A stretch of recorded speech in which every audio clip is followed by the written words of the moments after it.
হ্যাঁ, এটাই সেই জিনিস যেটা দেখলে জিভে জল পড়ে। তো এটা বানানোর জন্য প্রথমে একটা ভাজা মশলা বানাবো। ওরই জিরে আর শুকনো লঙ্কাটাকে প্রথমে শুকনো কড়াই নেড়ে নেবো। এই যে কুল, যেটাকে আমি ধুয়ে রোদে শুকনো করেছি প্রায় 2 দিন, এরকমই হতে হবে, বেশি শুকনো হলেও কিন্তু হবে না।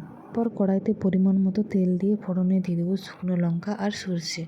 পর দিয়ে দেবো যে কুলগুলো আমি শুকনো করে রেখেছিলাম। কেন বললাম বলো তো, বেশি শুকনো করা যাবে না, বেশি শুকনো করলে মশলা কিন্তু ভেতরে পর্যন্ত ঢুকবে না, খেতেও ভালো লাগবে না। তারপর দিয়ে দেবো পরিমাণ মতো নুন আর হলুদ। পর কিছুক্ষণ নাড়াচাড়া করে দিয়ে দেবো পরিমাণ মতো জল। জলটা কিন্তু দিতেই হবে, নইলে পরে গুড় দিলে কিন্তু গুড়টা শক্ত হয়ে যেতে পারে। পরিমাণ মতো জল দেওয়ার পর এখানে আমি ঢাকা দিয়ে কিছুক্ষণ সেদ্ধ করে নেব।